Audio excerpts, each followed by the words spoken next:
Hola, bienvenidos al episodio 18 de este comentario al Evangelio según San Marcos que estamos haciendo en el contexto del curso bíblico de la parroquia de Santísimo Redentor.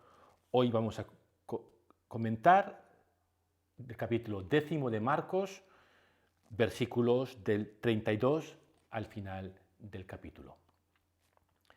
Llegamos con este episodio a la última etapa del viaje a Jerusalén, que como hemos dicho es mucho más que un viaje del punto A al punto B, en este caso de la región de Galilea a la ciudad de Jerusalén. Se trata de un viaje iniciático, en el que Jesús va a enseñar a sus discípulos el secreto de su mesianismo, qué tipo de Mesías es Él. Y al comprender quién es Jesús, los discípulos se convierten en verdaderos discípulos. Aunque esto también se podría decir al revés. Siguiendo a Jesús, convirtiéndose en discípulos, llegamos a entender quién es Jesús. Porque estas enseñanzas no son solamente enseñanzas de Jesús a los discípulos más inmediatos, sino que son enseñanzas suyas para los cristianos de todos los tiempos, incluidos, por supuesto, nosotros. Vamos a leer. Mientras iban de camino para subir a Jerusalén, Jesús se adelantaba a sus discípulos. Ellos estaban asombrados y los que lo seguían tenían miedo. Entonces reunió nuevamente a los 12 y comenzó a decirles lo que le iba a suceder. Ahora subimos a Jerusalén. Allí el Hijo del Hombre será entregado a los sumos sacerdotes y a los escribas. Lo condenarán a muerte y lo entregarán a los paganos. Ellos se burlarán de él, lo escupirán, lo azotarán y lo matarán. Y 3 días después resucitará. Hemos visto ya cómo a lo largo de este viaje a Jerusalén, de esta sección central del Evangelio, Marcos ha insertado ya 2 veces, y esta va a ser la tercera vez, una secuencia de 3 elementos. Anuncio de la pasión, incomprensión de los discípulos y enseñanza de Jesús. En la primera ocasión fue anuncio de la pasión, Pedro que recrimina a Jesús y Jesús que dice a sus discípulos: el que quiera seguirme, que tome su propia cruz y me siga. Segunda ocasión, Jesús anuncia por segunda vez su pasión, los discípulos, los 12, discuten quién es el más importante. Y Jesús les enseña que el que quiera ser el primero, que sea el servidor de todos. Pues bien, esta es la tercera vez que Jesús anuncia su pasión. Y este tercer anuncio es distinto de los 2 anteriores, porque tiene muchos más detalles. Es como si ya estuviera pasando. El Hijo del Hombre será entregado a los sumos sacerdotes y a los escribas, lo condenarán a muerte y lo entregarán a los paganos. Ellos se burlarán de él, lo escupirán, lo azotarán, lo matarán. Es como si estuviéramos ya contemplando la pasión de Cristo, porque estas cosas van a suceder palabra por palabra en su pasión. Así que tenemos aquí esta tercera y más dramática predicción de la pasión de Cristo, su muerte y su resurrección. ¿Qué es lo que viene después? Pues que algún discípulo muestre su incomprensión de qué está sucediendo, ¿no? De quién es Jesús. Leemos. Santiago y Juan, los hijos de Zebedeo, se acercaron a Jesús y le dijeron: Maestro, queremos que nos concedas lo que te vamos a pedir. Él les respondió: ¿qué queréis que haga por vosotros?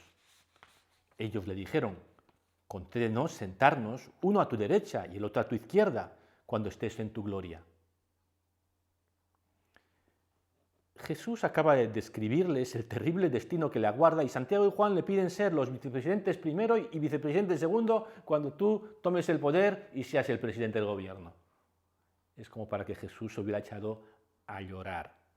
Ya no se conforman con discutir quién es el más importante, como la vez anterior, sino que quieren ya asegurarse los puestos de importancia. no sea que otros se les adelanten. Veamos cómo respondió Jesús. Jesús le dijo: no sabéis lo que pedís. ¿Podéis beber el cáliz que yo beberé y recibir el bautismo que yo recibiré? Podemos, le respondieron. Entonces Jesús agregó: beberéis el cáliz que yo beberé y recibiréis el mismo bautismo que yo. En cuanto a sentarse a mi derecha o a mi izquierda, no me toca a mí concederlo, sino que esos puestos son para quienes han sido destinados. Los otros 10 que habían oído a Santiago y a Juan se indignaron contra ellos. Jesús responde a la pregunta con otra pregunta, y una pregunta misteriosa. ¿Podéis beber el cáliz que yo beberé y ser bautizados en el bautismo en que yo voy a ser bautizado? Se trata de una respuesta cargada de símbolos, en concreto de 2, bautismo y cáliz. Y los símbolos, lo propio de los símbolos es que tengan como varios niveles de interpretación. El primer nivel, el más obvio, es que cáliz y bautismo se refieren a la pasión y muerte de Cristo. El bautismo que yo voy a recibir, el cáliz que yo voy a beber, es claro en el contexto que Jesús está hablando de su propia pasión y muerte. Así que el primer nivel de significado sería la propia pasión y muerte de Cristo. Pero es también bastante claro que hay un segundo nivel de interpretación, y es que cáliz y bautismo son referencias a los 2 sacramentos fundamentales de la Iglesia, la Eucaristía y el bautismo. Entonces, ¿qué quiere decir aquí? ¿Por qué aparecen estas palabras aquí? Pues porque el que participa de los sacramentos de la Iglesia, en este caso del bautismo y de la Eucaristía, se une con Cristo. Y se une con Cristo sobre todo en su momento de mayor prueba, en la pasión y en la muerte y en la resurrección. Así que participar de la Eucaristía y participar del bautismo es unirnos a Jesús. Esto lo expresó muy bien San Pablo en sus cartas. Leo 2 trozos para que veamos cómo entendía San Pablo, Pablo el apóstol, el significado de estos 2 sacramentos. Leo. De la primera carta a los Corintios. Y así siempre que comáis de este pan y bebáis esta copa, proclamaréis la muerte del Señor hasta que Él vuelva. Comer del pan, beber del vino, supone unirse a Jesús en esa última cena, antes de su muerte. Y sobre el bautismo. Por el bautismo fuimos aceptados con Él en la muerte, para que así como Cristo resucitó por la gloria del Padre, también nosotros llevemos una vida nueva. De la carta a los Romanos. En los primeros tiempos el bautismo siempre se recibía por inmersión, y lo que simbolizaba era sumergirse, morir, ser sepultados y emerger a una vida nueva. Es un rito que nos permite vivir simbólicamente, sacramentalmente, la muerte y la resurrección.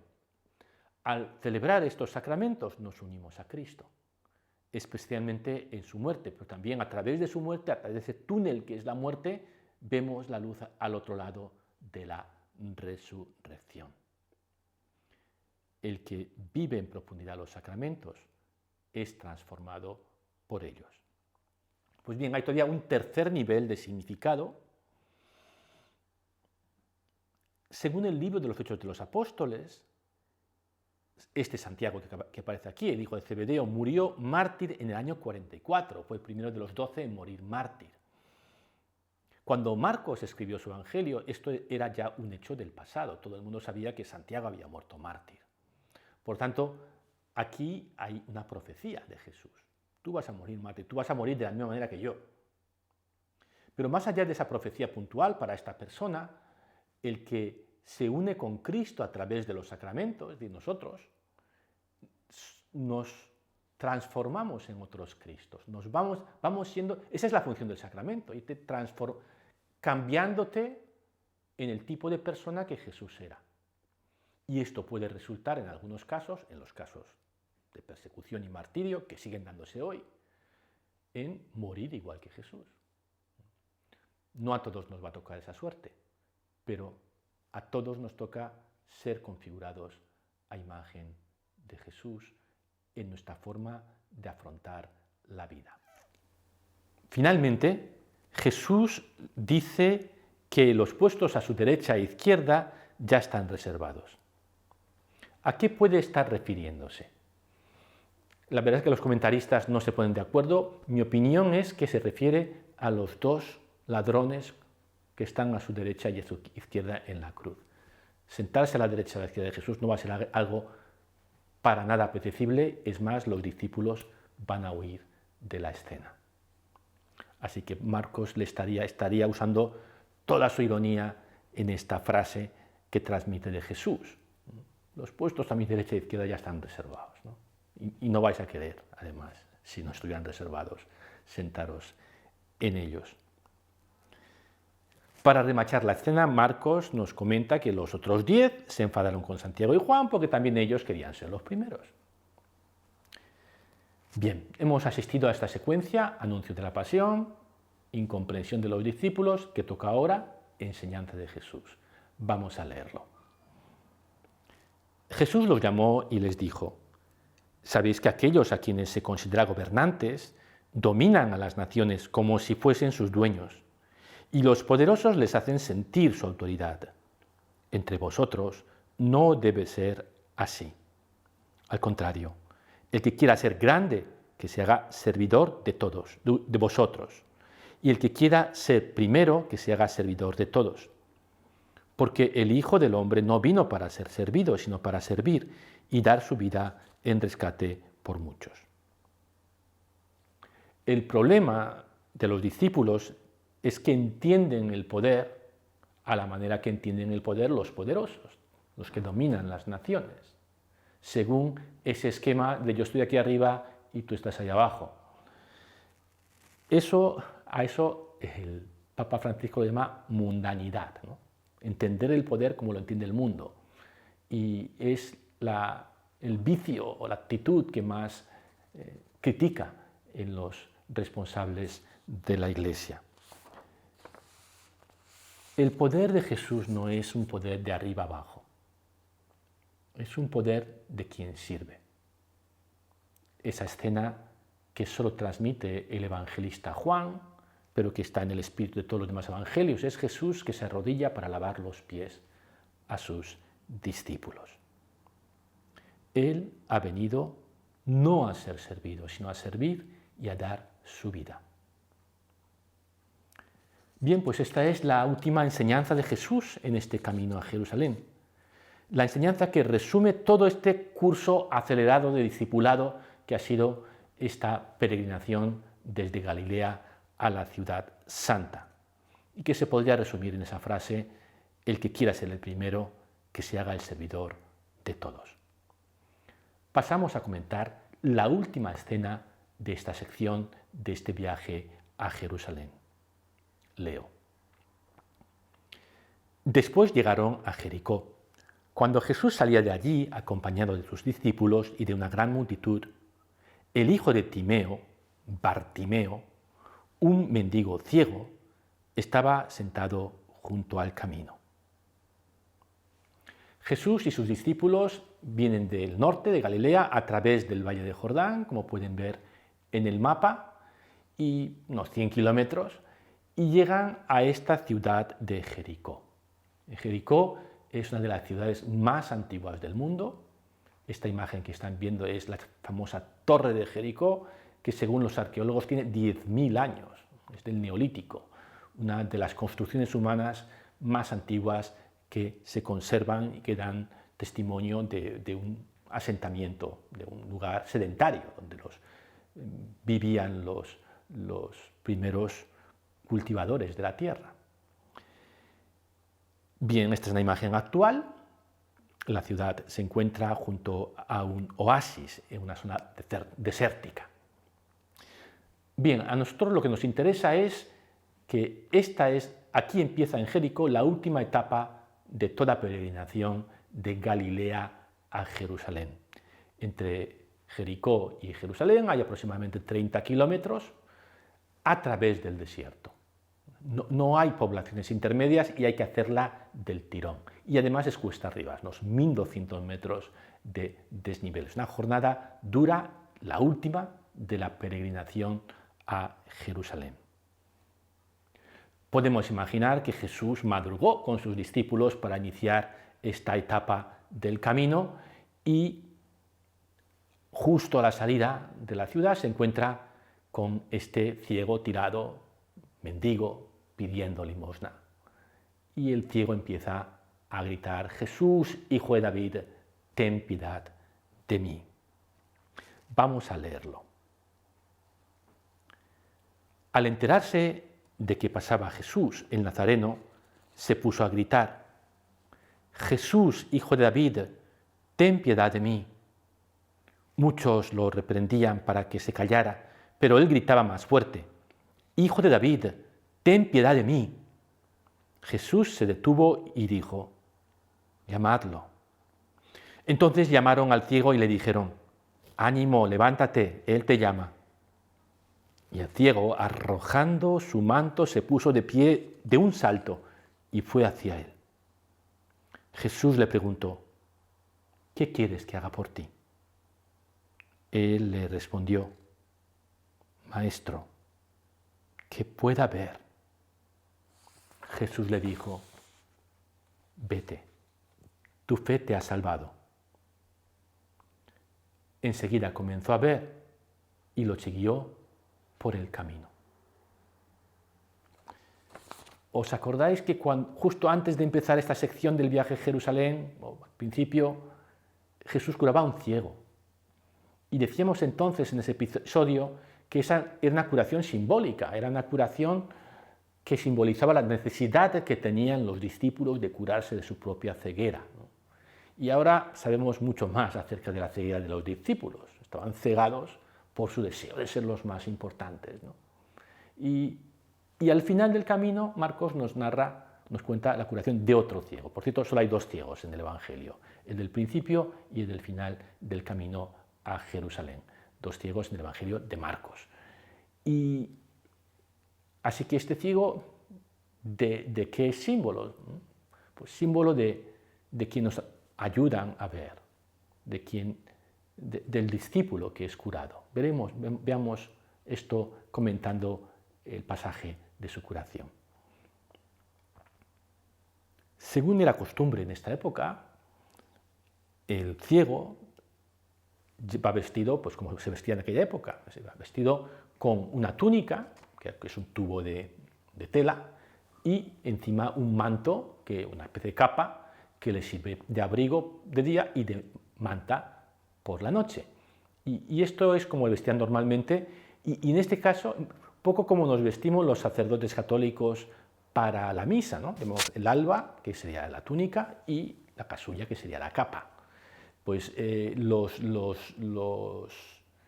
este hombre, pues literalmente no tendría más que lo que llevaba puesto, su túnica y su manto. Y cuando Jesús le llama, tira el manto y de un salto sigue a Jesús. Tira lo único que podía tirar, porque no se iba a desnudar ahí en medio, ¿verdad? Tira el manto y se pone a seguir a Jesús. Por cierto, él se llama Bartimeo. Bartimeo, además Marcos tiene la delicadeza o la insistencia de decir, bueno, Bartimeo quiere decir en griego hijo de Timeo. Y Timé en griego quiere decir dignidad, valía, ¿no? Un tío valioso, un tío digno. ¿No? El hijo de la dignidad era su nombre, y sin embargo estaba tirado ahí pidiendo limosna. Y Jesús lo va a restaurar a su dignidad. Jesús, al recibir a este Bartimeo, le pide que diga lo que quiere, que ponga palabras a su deseo. Y él dice, quiero ver. y Jesús le dice, tu fe te ha salvado. Esa fe que se ha expresado en ese gesto de dejarlo todo atrás y de un salto seguir a Jesús. Eso es fe. Y dice Jesús, y esa fe te ha salvado. Y le cura su ceguera y ahora puede ver. La última frase de esta sección tan importante del viaje a Jerusalén es, enseguida comenzó a ver y lo siguió por el camino. Este pobre mendigo, ciego, muestra a los 12 en qué consiste ser un verdadero discípulo. Dejar lo que nos ata, dejar que Jesús nos cure la ceguera y seguirle por el camino. Camino, por cierto, era el término que escogieron los primeros discípulos, uno de los términos que escogieron los primeros discípulos para referirse a sí mismos, para referirse a la Iglesia, el camino. Porque la fe no es un aferrarse a unos ritos o a unas doctrinas estáticas, ¿no?, que nos dan seguridad. Es importante tener raíces, es importante conocer la doctrina, es importante practicar los sacramentos, pero eso nos tiene que llevar a un dinamismo, a un caminar detrás de Jesús, a hacer un camino a través de nuestra vida, un dejarnos transformar por Cristo. Lo dejamos ahí, en esa marcha hacia arriba, camino de Jerusalén, acompañando a Jesús. Y en el próximo episodio, que será después de Semana Santa, la Semana Santa es para vivir lo que va a suceder después, que será después de Semana Santa, comentaremos la entrada de Jesús a Jerusalén. Algunas preguntas. ¿Cómo vivo los sacramentos? Especialmente la Eucaristía. ¿Crees que tienen poder para transformar tu vida? Segunda pregunta. ¿Qué significa para ti seguir a Jesús por el camino?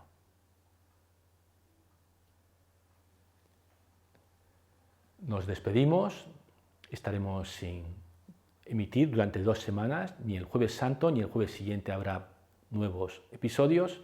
Nos veremos después en episodio número 19.